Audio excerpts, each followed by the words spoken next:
થતી હોય પણ પરફોર્મન્સ વાઇઝ જો સૌથી આપણને જોઈશું ટોપ તેજીનો કરંટ આપણને બધા જ સ્ટોકમાં જો આપણને જોવા મળે છે. બધા જ સ્ટોક જો પરિણામ વાઇઝ બી આપણને ટોપ એન્ડ બોટમ આંકડા પોઝિટિવ જોવા મળે, ખાસ કરીને જ્યાં ઇન્ડસ્ટ્રીની જે બૂમ હવે ખાસ કરીને લાગી છે, કારણ કે ડેટા સેન્ટર એઆઈને લઈને જે ડિમાન્ડ વધી રહી છે, કન્ટિન્યુઅસ આ સ્ટોકમાં જો પરફોર્મન્સ વાઇઝ આપણને ખાસ કરીને સારું જોવા મળ્યું હતું. ખાસ કરીને જે કંપનીના પરિણામ આવ્યા હતા, ખાસ કરીને જે દિગ્ગજ બંને કંપની છે પોલીકેબ અને કેઆઈ, ખાસ કરીને બંનેના નફા આવકમાં જો 20% આજુબાજુ જમ્પ જોવા મળે. કંપનીના એબિટા બી જોઈશું પણ યર ઓન યર જે આપણે પરિણામની વાત કરીએ સારા સુધરતા જોવા મળ્યા છે.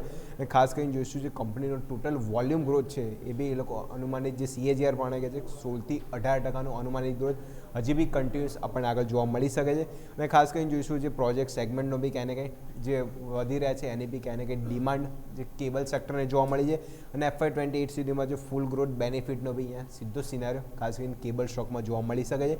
ભારત સરકાર દ્વારા બીજી ઇન્ફ્રાસ્ટ્રક્ચર હાઉસિંગ સેક્ટરમાં બી વધતી માંગના લીધે બી સીધો સપોર્ટ જે નવો પ્રોજેક્ટનો કેબલ્સ, કારણ કે બધી જ આપણે જોઈશું જરૂરત આપણને કેબલ્સની જોવા મળે છે. અને એના માટે એમને સેલ્સ છે, ખાસ કરીને કંપનીનું સેલ્સ એમાં સૌથી વધારે બેનિફિટ જે સેલ્સ સૌથી બેનિફિટ રહ્યું અને એ જ આંકડા જો નફામાં ખાસ કરીને જોવા મળ્યા. Power transmission, railway, solar energy સેક્ટરમાં બી જો કંપની પાસે નવા ઓર્ડર છે એટલે કેબલની ડિમાન્ડ જો બધા જ સેક્ટરમાં છે, ખાસ કરીને જે રેલવેમાં, સોલર એનર્જીમાં, પાવર અને ખાસ કરીને ડિફેન્સમાં બી જો જે ડિમાન્ડ વધી રહી છે કેબલ્સની એના લીધે જો ક્યાંય ને ક્યાંય જે સેલ્સમાં જે પ્રમાણે નવો વધારો થયો છે એનું બી આઉટલુક બ્રોકરેજીસ બી આઉટલુક પોઝિટિવ આપે છે.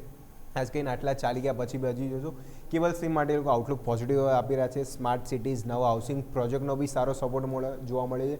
અને ખાસ કરીને જે 5G જે નેટવર્કની વાત કરીએ તો એમાં 5G રોલ આઉટ અને ડેટા સેન્ટર જે પ્રમાણે જે વિકાસ થઈ રહ્યો છે ડેટા સેન્ટરમાં બી 2.0 જે હબ બનાવવાની વાતચીત હતી તેને બી સપોર્ટ જે ડેટા સેન્ટરમાં જોઈશું સૌથી વધારે જે અંડરગ્રાઉન્ડ કેબલનો યુઝ થાય છે એ બી આ બધી કંપની બનાવે છે.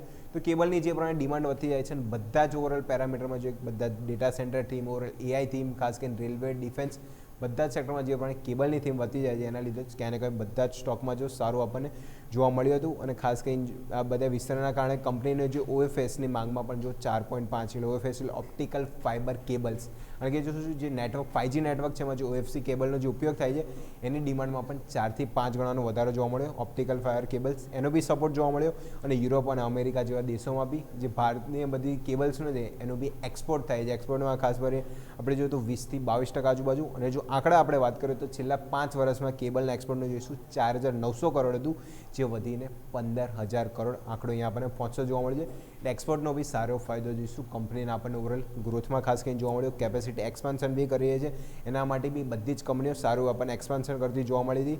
અને એના લીધે જે ડેટા સેન્ટરમાં ખાસ કરીને હવે જે મોટું હબ બનવા જઈ રહ્યું છે ખાસ કરીને ઇન્ડિયા, તો સૌથી વધારેમાં જોઈશું અંડરગ્રાઉન્ડ કેબલનો ઉપયોગ થાય છે. એના લીધે જો જે કેબલ ટીમ છે જોઈશું ધીરે કેટલા ટાઈમથી આપણને એકદમ હાઇલાઇટ ફૂલ તેજીના કરંટમાં ખાસ કરીને જોવા મળી હતી. અને બીજા અન્ય સેગમેન્ટમાં બી જોઈએ તો defence, ship building, oil and gas sector અને રેલવે સેક્ટર, જેમાં બી જોઈશું નવા ઓર્ડર બુક કંપની પાસે આવતા જાય છે નવા પ્રોજેક્ટના લીધે. એટલે નવા ઓર્ડર બુકનો બી સપોર્ટ કંપનીને સારો જોવા મળ્યો હતો. અને એ જ આંકડા જોઈશું કંપનીના Q4ના પરિણામ આપણને જોઈશું મજબૂતી સાઈડ જોવા મળ્યા હતા. અને આપણને રિટર્ન વાઇઝ બી જો આંકડા સારા એવા જોવા મળ્યા હતા.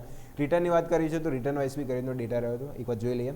તો રિટર્ન વાઇઝ બી આપણે જોઈશું સ્ક્રીન પર ઇમેજ લાવો તો ત્યાં ખાસ કરીને જોઈશું તો પોલીકેબ જે પોલીકેબ કે ઇન્ડસ્ટ્રી બંને જે ટોપની છે 2026 પણ અત્યાર સુધી અને 5 યર્સ રિટર્ન જો તો ઓલમોસ્ટ આપણને જોઈશું સારા રિટર્ન આપ્યા છે. RR કેબલ નો ડાઉટ હમણાં લિસ્ટેડ કંપની છે 2023 આસપાસ, એટલે 5 રિટર્નની પણ 2026 આજુબાજુ 29% આજુબાજુ રિટર્ન. ફિનોલેક્સ કેબલ્સ અને STL સ્ટરલાઇટ ટેકનોલોજી જે જોઈશું આપણને મિડ કેપ કંપની છે, પણ અહીંયા બીજું રિટર્ન ડબલ ડિજિટ અને ઓવરઓલ જોઈશું 5 રિટર્ન દીધો તો ના થાય, કારણ કે બૂમ તેજીનો કરંટ ખાસ કરીને કેબલ સ્ટોકમાં સારો જોવા મળ્યો હતો. યસ, બિલકુલ. તો આ છે ઓવરઓલ વાયર્સ એન્ડ કેબલ્સ ઇન્ડસ્ટ્રીનો ઓબ્ઝર્વેશન, નજર રાખીશું. આભાર અજય આપનો અમારા સાથે જોડાવા.